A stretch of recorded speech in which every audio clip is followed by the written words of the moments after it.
I'm Olive, 35 years old. Since graduating from college, I've worked as an office clerk in the fashion industry. I've always been committed to my job, and it's been like my romantic partner. I climbed the corporate ladder quite smoothly because I love what I do.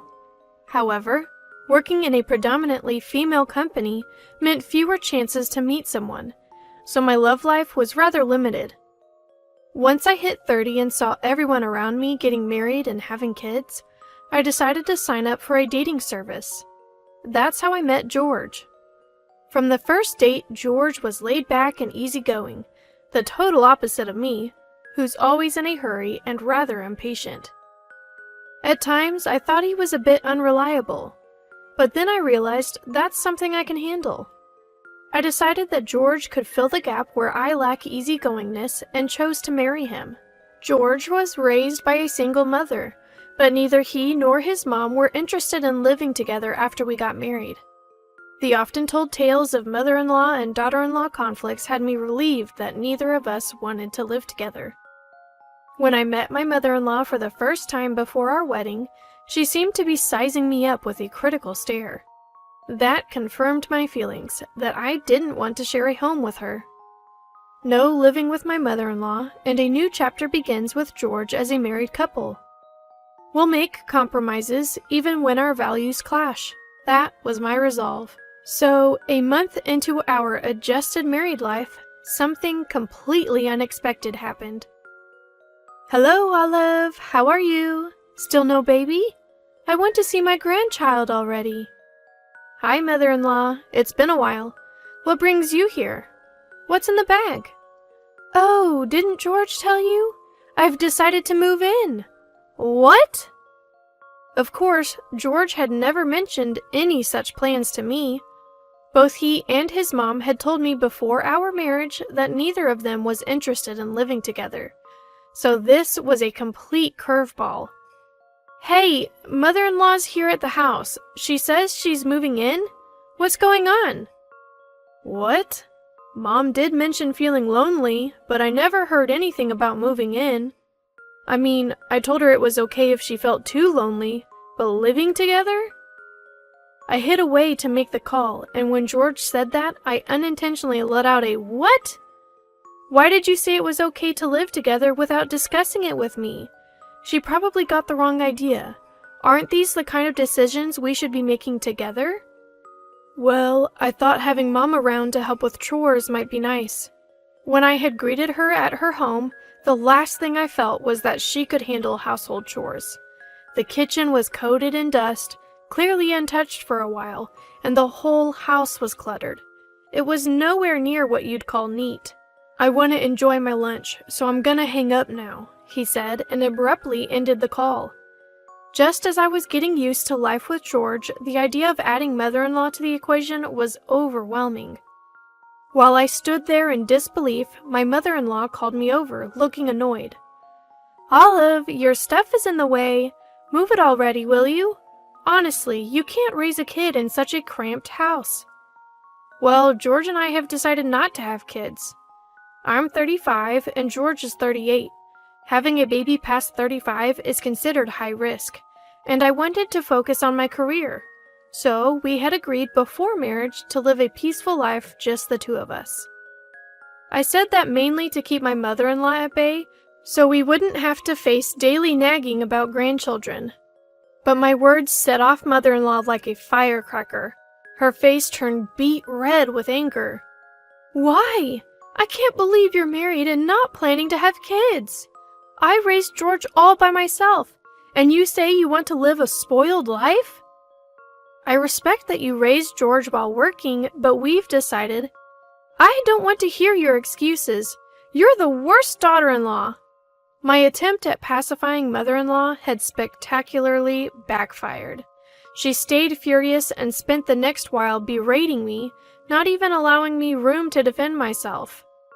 "Hey, I can't live with mother-in-law. She's been making a big fuss about wanting grandkids again today." After George came home, I discreetly talked to him about the day's events in our bedroom. George, however, was only half listening, mostly engrossed in his smartphone, offering occasional disinterested replies like, really?" Eventually, he put his phone down, got into bed, and closed his eyes. "George, are you even listening?" I was listening, but Mom's lonely, so what can you do? I owe her for raising me as a single mother. I want to repay her kindness. So, Olive, you'll have to put up with it for a bit. My annoyance flared up at George, who, claiming he was tired from work, quickly drifted off to sleep. I was frustrated firstly with having to pacify my mother-in-law who's been going on and on about wanting grandkids, and secondly with George for unilaterally deciding we'd live with his mom. I'd heard that marriages are built on compromise. I knew families successfully managed to live with in-laws. Day one was a disaster, but to continue my life with George, it looked like I'd have to be the one making sacrifices. Waking George up to vent my anger was out of the question, so I accepted our living situation. Later, I'd realized this choice was a mistake. I often found myself wishing I'd shaken George awake that night, given him an ultimatum between his mom and me. Because the next day, mother-in-law's harassment began. "Olive, just because you work doesn't mean you can slack on housework. George and I are starving, so hurry up and make dinner." Okay. When I got home from work, George had already returned and was watching TV with mother-in-law in the living room. George isn't someone who can't cook. Before, if I came home late, he would have dinner ready for me. Yet today, for some reason, he'd done nothing. Even the dishes from the morning were still in the sink. He seemed to be enjoying a quiz show with mother-in-law while I was left to prepare dinner alone in the kitchen. When I finally laid out the meal on the table, mother-in-law twisted her lips in disapproval again. "What's this? Mostly frozen food, huh? You think it's okay to feed this additive packed stuff to an elderly person?" "I'm sorry, I've been busy with work." "Being busy with work is no excuse. Has George been eating like this every day since you got married? Poor guy. If his health goes south, it's on you." While mother-in-law angrily scolds me, spitting as she speaks, George quietly eats his meal. George, who side glances at the TV and seems to be enjoying himself while his wife is being yelled at by mother-in-law, doesn't seem like the George I know. Throughout dinner, mother-in-law never stopped complaining at me. "A wife who can't even cook and won't have kids is the worst. George could have done so much better. Prioritize George and me over your job." She kept going on and on until I was so mentally worn down, I couldn't even understand what she was saying anymore. That night, I broke down crying in our bedroom. The thought of this life continuing was unbearable. George seemed surprised to see me cry. I told him I can't live with mother-in-law anymore, but George looked exasperated. "My mom is important to me, so I want you to treat her with respect too," he said before falling asleep. I couldn't even muster a rebuttal to George and cried until I fell asleep. Life with mother-in-law, filled with nothing but suffering, continued as it was. "George doesn't have to do a thing. Housework is a wife's job." Once mother-in-law said this, George truly stopped doing any chores.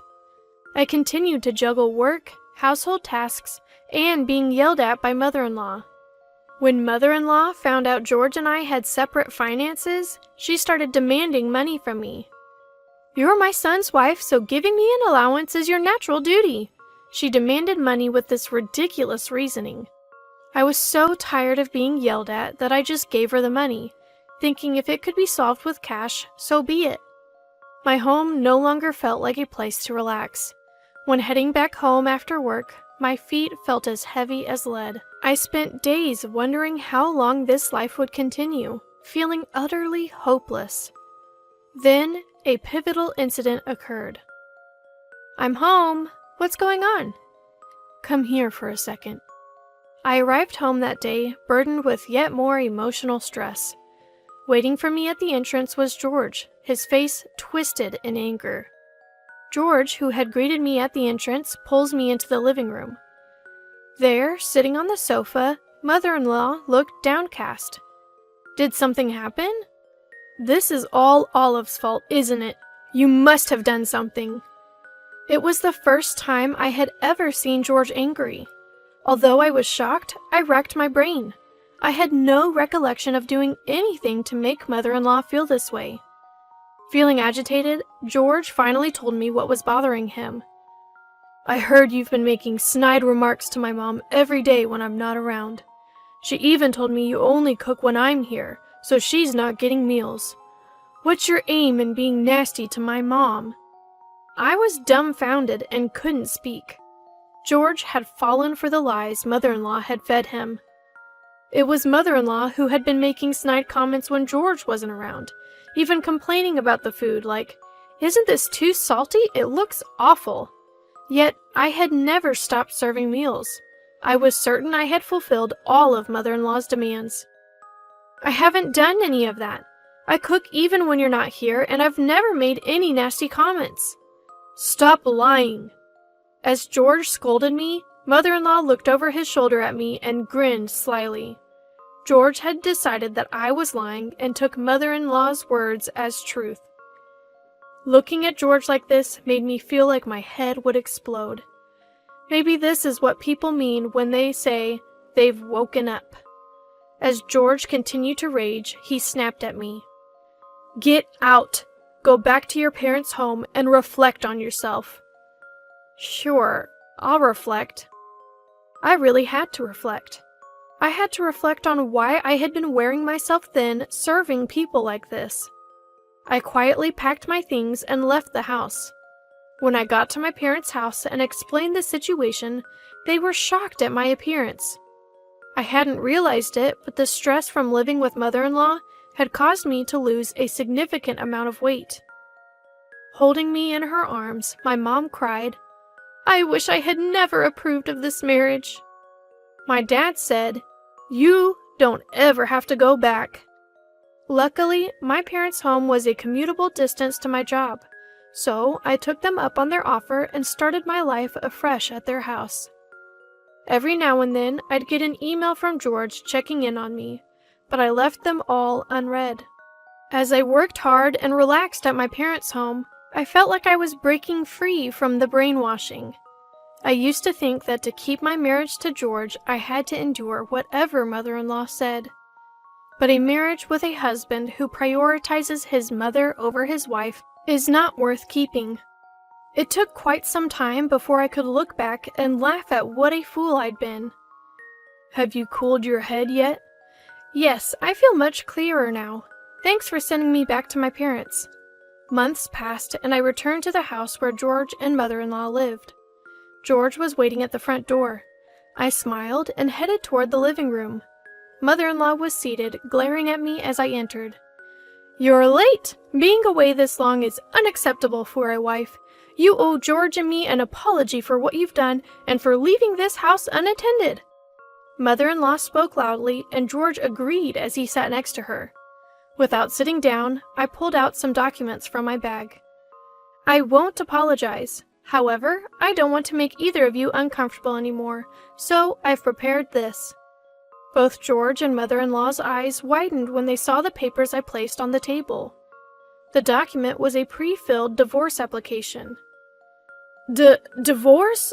Hold on, Olive. I never thought about divorcing if you just apologized to my mom. Don't get it twisted. I'm the one who wants to divorce. I'm tired of being yelled at by mother-in-law every day and being treated like a maid. I thought I was doing it all for you, George, but it seems you care more about your mom than me. I don't see the need to value someone who doesn't value me. I realized that after clearing my head at my parents' house. I expected George to be shaken. However, I was surprised to see mother-in-law trembling as well. "Now, Olive, calm down. Divorcing is a hasty decision. Maybe I've been harsh on you, but it's not that I hate you. I just wanted you to become a respectable wife." "I don't want to become a respectable wife as you see it, so thanks, but no thanks. What's making you so nervous? Is it because you had a hard time without your free and limited housemaid for these few months?" Mother-in-law couldn't argue with my statement. The house I'd kept clean despite all of mother-in-law's criticisms was a mess after just a few months of my absence. Clearly, housekeeping wasn't mother-in-law's strong suit. "I came here today to deliver the divorce papers. If you're not willing to agree to the divorce, I've decided to consult a lawyer. Please mail it back as soon as you've signed. Goodbye." I left George and mother-in-law, both looking pale and downcast, and walked out of the house. Finally saying what I needed to say, I felt refreshed as I headed back to my parents' home. Shortly after, George promptly mailed me the completed divorce papers. I easily got my divorce and returned to a life where work is my primary relationship. I'm truly happy living life on my own terms now. As for George and mother-in-law, they seem to be living quietly in their dust-filled home. When I told the matchmaker who had set us up about our divorce, I was shocked to hear that George had re-registered with the dating service. He's apparently looking for a new housekeeper, but given his age and divorce history, his search for a life partner isn't going well. I had resigned myself to staying single forever after the ordeal, but recently a younger colleague told me he's interested in dating with marriage in mind. I'm unsure what to respond, but the truth is, I'm growing fond of this adorable, puppy-like person. We're in the stage of going on dates, and I have a feeling I'll end up being swept off my feet by this colleague. Here's hoping this marriage works out better than the last.